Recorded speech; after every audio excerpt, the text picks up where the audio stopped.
Right, guys. So, I know it's been a long time. I've been busy with some personal stuff, but here's a game that I literally just now finished against a guy called Schadenfreude. And in case you don't know what the hell this means, this word right here, it's a German word that means basically like having fun and being satisfied with the fact that another person's life is like going poorly. I don't know how else to word it. I understand its meaning in German. I don't know if I can. We don't really have a word for it in English. But nevertheless, Schadenfreude, just like assuming by his name, is the type of person who laughs at you as you lose. But anyway, I haven't really played Company of Heroes for a while, for maybe like, by my standards, for a while means like 2 weeks, because I've been busy with some other stuff. A book of mine is gonna get published in a month, and I've been super busy with work, making that bread and some other personal stuff. So I played a few casual games with friends, but nothing auto-matched. And this is my first auto-match in 2 weeks, and it's on Semois, as you can tell. I'm playing as the Americans, as per usual. And yeah, it is what it is. I've been, for some reason, pretty obsessed with World War II tank documentaries in the past few weeks. Like every free minute I had, like when I was eating lunch or stuff like that, I would just turn on like a half an hour long documentary about the tanks of World War II and how they were produced and stuff like that. And not so much how they performed, although that is interesting on its own. But what I was mostly interested was like how the large-scale production impacted the war. Because, for example, Sherman's American M4 Shermans were fielded in huge numbers. We're talking 85,000 Shermans, I think, throughout the Second World War. And pretty much one of the biggest reasons the Germans lost the tank war is because they just couldn't field that many of their own tanks, right? So the Shermans would pretty much outnumber and outmaneuver German Tigers and Panthers and all these other tanks that were nominally more powerful. But yeah, that's what I've been into. So when I'm not playing a World War II RTS game, I'm watching documentaries about World War II. That it is what it is. I don't know. My brain is pretty World War II coded right now. So is this engagement. The Volksgrenadiers were. It was pretty obvious they were going to lose this engagement. This was the losing engagement for them from minute one because 1v1 vanilla riflemen against vanilla Volksgrenadiers. Volksgrenadiers are going to lose every time. And on top of that, at the Jeep, yeah, the Volksgrenadiers ain't never winning that. The Jeep is doing a pretty good job so far. It killed one Pioneer out of a Pioneer pair, if that's what we're going to call them. It helped push away the Volksgrenadiers with a new Volksgrenadiers coming in. But at the same time, I have my own new riflemen coming in. I'm gonna put them in green cover here because this is pretty much dictating the fight, right? When both are in green cover or both are in yellow cover, when both are in equal cover, so to say, the riflemen are always gonna win. And it just puts them in a pole position, and I have another squad of riflemen coming up. And it's pretty much gonna spell what it looks like. This is something that I don't usually do. I did it off camera. These engineers put down this barbed wire. The reason I don't do it is because I don't really think about doing it,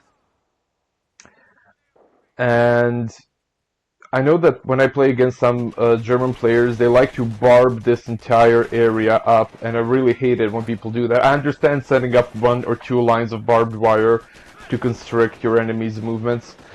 But there are times I have to pause to tell you this, because I played the game like a year ago when this one guy just everything here was barbed, like it was insane, and I really hated when people do it. So I think I kind of have like an urge to refrain from barbing up. I don't know why. I don't think it's like cowardly play, like a cowardly strategy. I just don't like it personally. I think you can like, nobody needs like 5 lines of barbed wire, you know? I mean, in real life it's a different thing, right? But in the game, I mean, nobody really needs that much barbed wire. This Jeep needs some milk. He needs some repairing right the fuck now. He's not gonna get it. He's gonna die, isn't he? Oh yeah, he's dead. But that is such a poor use of the Panzerfaust. That's what it's called. Yeah, the Panzerfaust. Because the Panzerfaust, I don't know how much it costs, but I know for sure that it's not free, right? It's probably like 25 munitions or something like that. And to use it on a Jeep that's slow and you can catch up with it with your Volksgrenadiers and just kill it with your regular car 98Ks, was just, in my opinion, this is just a waste of ammo. Like, I mean, sure, you did it, but you could have done it without the Panzerfaust, so this was just a bit silly, honestly. But yeah, in this early game, nobody's capping the VP points, as you can see. We're just fighting for territory right now, and I would dare say that I'm winning the fight. And, at least in this early game.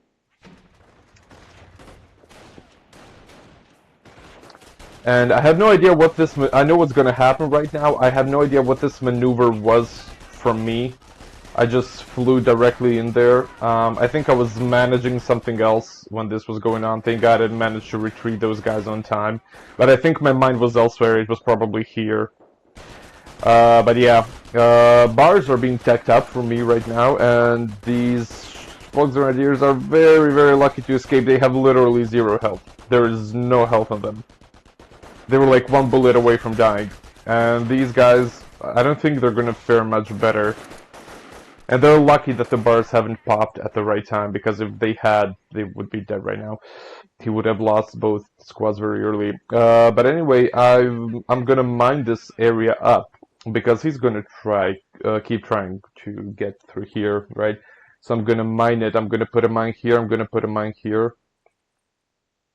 So next time he tries to decap this, his pioneers are going to get blown off. But yeah, he's now coming in with an MG42. Oh my god, that thing was... Can you believe, like, that the MG42, the design of the MG42 was so good that it influenced modern heavy machine guns that we use to this day? So if you take a look at the SAW, for example, which is used pretty much by all, I believe, American military units. Not by all of them, but by the vast majority. The Marines use it, the Army uses it, Navy uses it. Probably Air Force uses the SAWs in some capacity. All of those modern designs were influenced by this thing right here. Not this thing. That's the MP44. I meant the MG42. The MG42 was, in my opinion, not that anybody cares about my opinion, but, you know, in my opinion, the MG42 was the best World War II heavy machine gun out of all the machine guns used by the Germans, the Americans, the Brits, the French, the Poles, the Russians, the Soviets, I mean, and everyone else. MG42s were just unmatched. They were such an incredible piece of design for that era. And if you think about it, modern machine guns, if you know a thing or two about weapons, modern machine guns aren't that much different. They're easier to wield, that they aren't as bulky, we made them easier to maneuver, but when it comes to the core design, it's pretty much the same thing, only more streamlined. And that's pretty cool, I think. You know, Germans, it's actually kind of incredible that they were so bad at war that they lost. They had all of these technological advancements, all of this weaponry that most armies at the time could only dream about. I mean, the Soviets were using Maxim machine guns, which were obsolete. No, they're not necessarily obsolete, but they were super, super old during the Second World War, even by the standards of that time, right? And the Soviets were using Maxim machine guns in the Battle of Stalingrad, if you can believe it. And you really kind of have to wonder, like, how incompetent German leadership had to be to lose when they had incredible technological advancements. They had slanted armor on their tanks, which was a completely new thing. Their tanks had incredibly powerful guns, which was also pretty new. Their artillery was amazing. When it comes to small infantry units, they had incredible snipers. Although the Soviets did too, admittedly, and they had these fucking things, which were literally like if you ask any World War II veteran who fought against the Nazis, I mean, most World War II veterans are dead nowadays, but when you watch interviews with them, the thing they were most afraid of was this sound.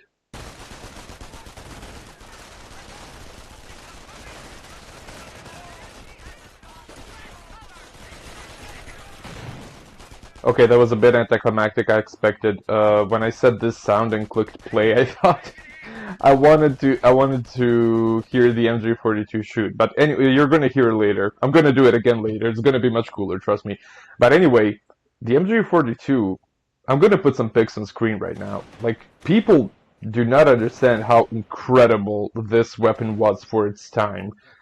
Like I would say that the on-field improvement made by the MG42 was equivalent to the Colt M1911. The Colt M1911 is one of the greatest handguns ever designed, by far. Like nothing else can compare. Like it was issued to American officers during I don't even know which war at this point. Was it World War One? Was it just before World War One? I don't know. Doesn't matter. The point being, it was the first template. Let's call it. Okay. The scariest sound World War II Allied World War II veterans would hear is this sound.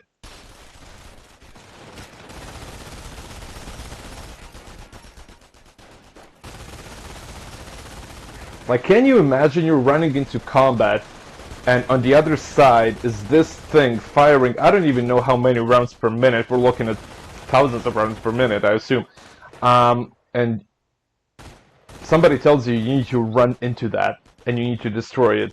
Like that was just fuck me, man. Like that has to be the scariest thing ever.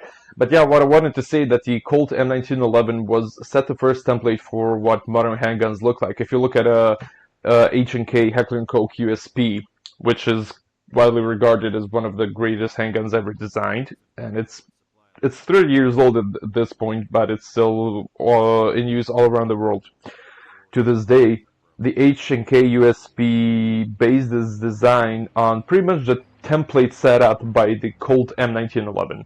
So the Colt M1911 was the first American mass-produced gun that looked the way it looked the way modern guns look today, right? When you hear the word handgun, you think of this thing on the screen right now. And the Colt M1911, which is once again on the screen right now, this is what it looked like. And it was the first American mass-produced gun to look like this. And it was a huge deal, right? And the MG42 did for modern machine guns, heavy machine guns, what the Colt M1911 did for handguns. Speaking of, I don't know if you just saw this, but this team, this MG42 team, just a few seconds ago they had two guys, and now they have three guys. And you might be wondering how the hell did he reinforce in the field? Because if you're playing as Wehrmacht and you have this half track, you can reinforce your on-field units from this half-track, but your half-track needs to be close to your on-field unit. So he can't reinforce this MG42 now, but just a few seconds ago, the half-track was right here, and he reinforced from the half-track. And these guys right here, they can all reinforce from this right now. It's an interesting bit of play. I don't know if Americans can do it too with a truck, possibly. But anyway, this guy right here. Oh yeah, I think this is gonna be the screen cover of this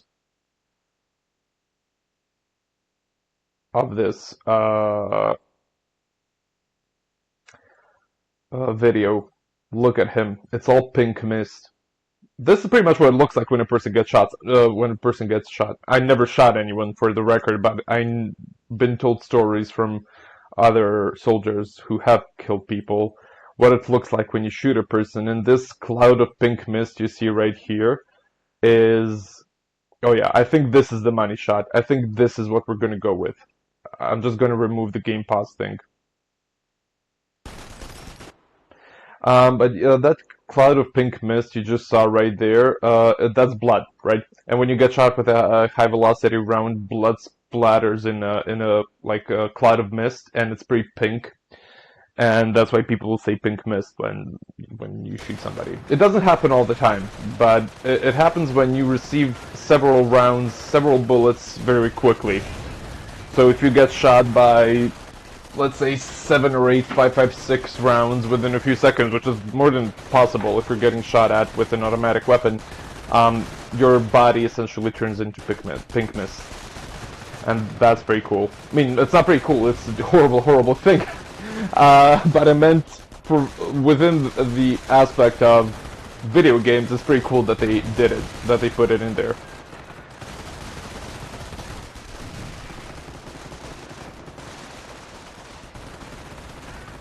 And he's just gonna be losing units, I think. He just lost 1 unit. He's not about to lose this Volksgrenadier unit. Ah, is he? He is, isn't he? Oh yeah, he's losing units. And I'm gaining veterancy, because these guys are Vet 2 now, these guys are Vet 1. All from these units. And is he gonna die? He is gonna die. And these guys are also Vet 1 now. All from these few units. He just couldn't... He should have retreated. Schadenfreude. Sorry, I mispronounced it. Schadenfreude, I meant. You really should have retreated earlier, because my guys had you pinned, and he thought that he could just keep reinforcing from his half track, which admittedly, like, does work sometimes, but when you're pinned by 3 different squads, which are all more powerful, infantry to infantry, he thought that just the fact that the half track is there and he can keep reinforcing, and also the half track itself is providing shooting power, he thought that he would win that small engagement because of it, but that's really not how it works. It's not what's going to happen. And he's now trying to fix this. He has a damage engine to shoot from the sticky. My riflemen have all the upgrades. They have grenades, they have the BRs, they have the stickies. And they have infantry. 2 squads are Vet 1. 1 squad is Vet 2. The engineers are just, you know, engineers. And I have another. So I have 3 Vet 1 squads and 1 Vet 2 squad. And although I may be down in territory, check out the victory point situation. And also there's an AT gun coming up to deal with. The Stu-42, the second most produced German armor of World War II. After this thing right here, this was actually the most produced. Yes, this technically is considered armor, even though it's obviously not a tank, it's just a half track.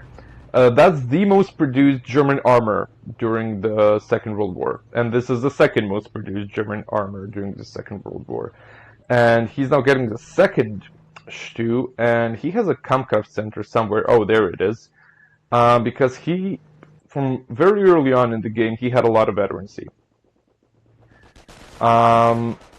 And I spotted that, and I knew that I would overwhelm him initially with infantry, because if he's spending money and resources, I mean, on veterancy, he can't possibly have enough resources to overwhelm my infantry. I'm gonna have the more powerful of the 2 infantry armies, and I was correct in that. And these guys are now Vet 2, and they have a Panzerschreck. And the Panzerschreck is very effective against Stus. And these actually guys are now also Vet 2s. And these guys are also Vet 2. And they're idling, which is bad. That's bad management for me. But yeah, you don't want to get hit by the Panzerschreck. It's a very poor method of, you know, dealing with anti-tank. And I threw that artillery down there on purpose. I hoped to also kill the half track, by the way, but I didn't. But I knew that he would outmaneuver to the front. I knew that he would move to the front, and my anti-tank gun was coming in, and it would push him into the range of my anti-tank gun. So that worked surprisingly well. It worked exactly as I wanted it to.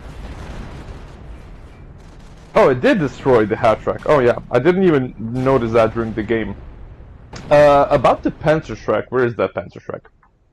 There it is. That's the guy with the Panzerschreck. It's not a bazooka. Bazookas are American. This is the Panzerschreck, the infamous Panzerschreck. This thing was powerful. When it comes to infantry anti-tank weapons, the Germans had the most advanced infantry anti-tank weapons during the Second World War. The Panzerfaust, which I spoke about a little bit in the beginning of the game, was incredibly powerful, and it was very effective. And that is one dead engineer squad. I'm so sorry for sacrificing you guys. It was not done on purpose. That Panzerfaust, which we saw the Volksgrenadiers, that's a terrible miss, brother. You need to Steph Curry this motherfucker up because, like, that was... Oh my goodness, how the hell did you miss by that much? The Panzerfaust, which we saw used earlier in the game, is actually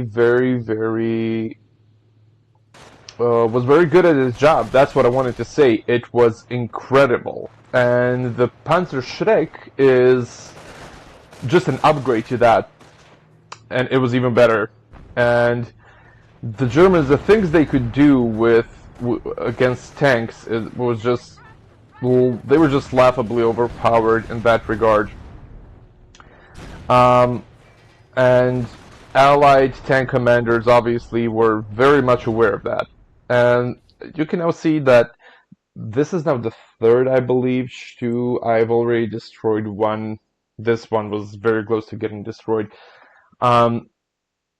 I'm winning very much by victory points, and at some point, maybe 5 minutes ago, he decided that he wants to storm my base, and he's certainly going to try to wipe me off the map because I think he kind of realized that fighting on victory points would take a long time, and maybe he just wanted to expedite the process by just killing me.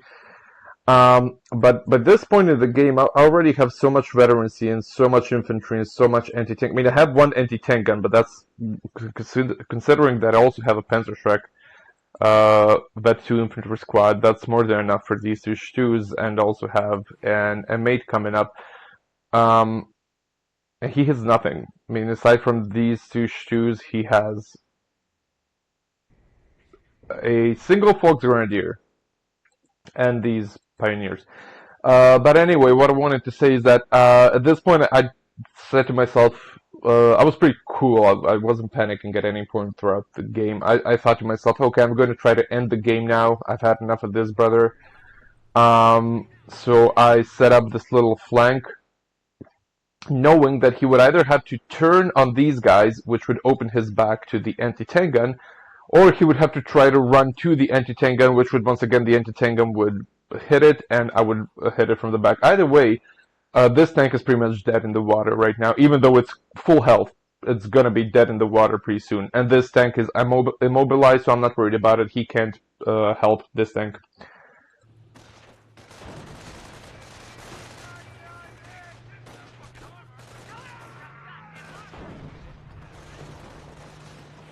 And now he's going to try to kill the AT gun because there's literally nothing else for him to do.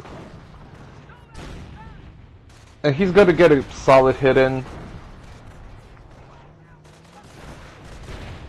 And it's out of control, and that's GG. He has another Stu coming in for some reason, but I mean, let's be real here. And yeah, that was a very fast game, 18.5 minutes. I believe that 2 things made the difference. He was Schadenfreude. If you're watching this, you were retreating. You're way too, I'm gonna say, optimistic with your unit's survivability. You were retreating way too late in most engagements. If you had retreated earlier, you would have had better survivability. Once you made that one push where you won this area here, that was very good, but you lost it because you just tried to keep it with infantry, and you just tried to how do I put this? Reinforce from that one half track, and that's not really how things are supposed to work in the game. That's not really how you want to play that. He should have. It's gonna end now. Yeah, so that's it. I won. I believe what he should have tried to do was when he won that territory here, he should have left a machine gun. He should have healed that machine gun up because it was in very low health the entire time, by the way, and left maybe one or two infantry units and sent everything else to cap. Because he tried capping here in very early game twice, and I set this mine up, and from that point onward, he didn't even try anymore. He just gave up. So the entire game, even when he made that push here and won this territory here, he just didn't even bother with these points. He caught them in very, very late game, but that point was over. With these points, he didn't even try, and he like capped this point, I think, and this point, but it was for literally 2 minutes. So it wasn't enough capping, and for some reason he had like 7 or 8 infantry units all condensed here.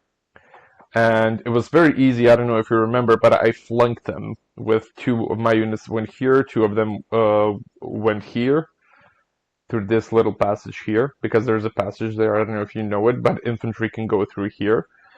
Um, and yeah, pretty much just better. You just need better management, but otherwise it was an okay game.